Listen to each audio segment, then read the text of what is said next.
রান্না শুরু করে দিয়েছি, ভাত বসিয়ে দিয়েছি উনুনে। আর তার আগেই সবজি কেটে নিয়েছি, এগুলো রান্না হবে। আদা রসুন ছাড়িয়ে নিয়েছি, মশলা বাটা হয়ে গেছে। কড়াই ধুয়ে জল দিয়ে দিলাম, ভাত নামিয়ে দিয়েছি।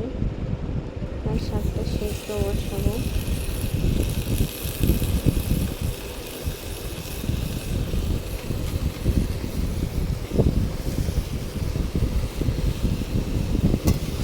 ভালোভাবে শাকে ধুয়ে দেবো।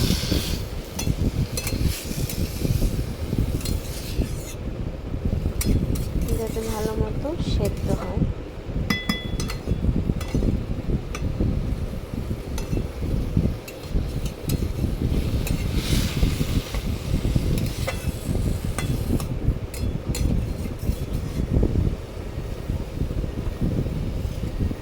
এই যে ঢেকে দিলাম,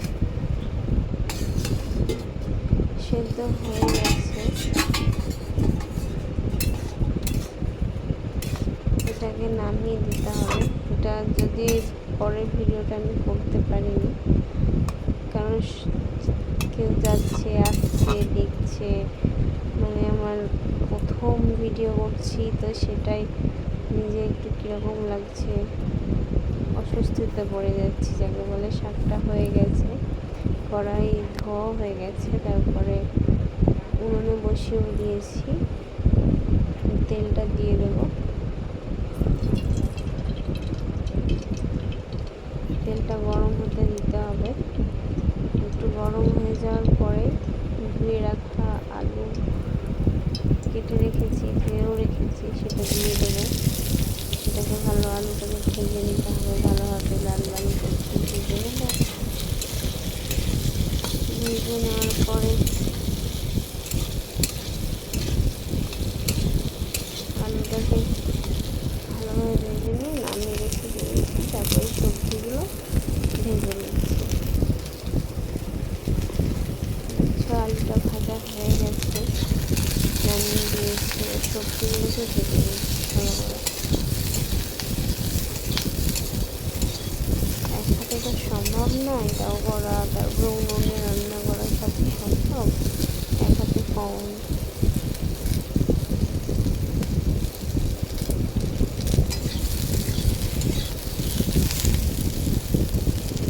ভালো মতো ভেজে নিয়ে এখানে পটল ভেন্ডি ভেজে নিয়েই সবজি হবে। আর হ্যাঁ, ভাজা হয়ে গেছে, নামিয়ে দিলাম।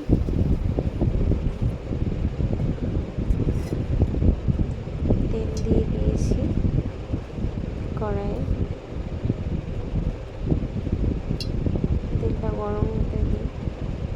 কিছুক্ষণ গরম হওয়ার পরে এখানে ফোড়ন দিয়ে দেবো, কাঁচা লঙ্কা, জিরে।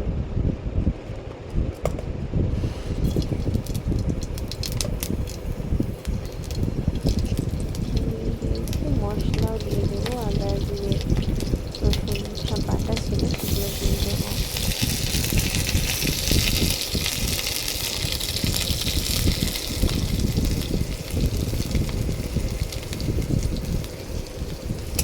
মশলাটা ভালো করে কষাতে হবে এবং কষিয়ে নেবো। মশলাটা কষিয়ে নেওয়ার পর সবজিগুলো ভেজে রাখা ছিল সেগুলো দেবো।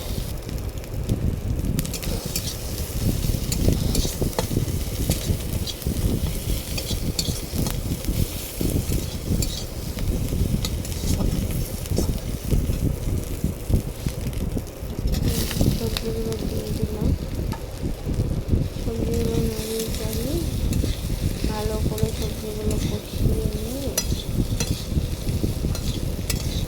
হ্যাঁ, এরপরে হয়তো আর নেই কমপ্লিট যে পুরোটা করতে পারিনি, এতটুকুই করতে পেরেছি। এতটুকু আমি একা করতে পারছি না, আবার টাপও লাগছে হাতে।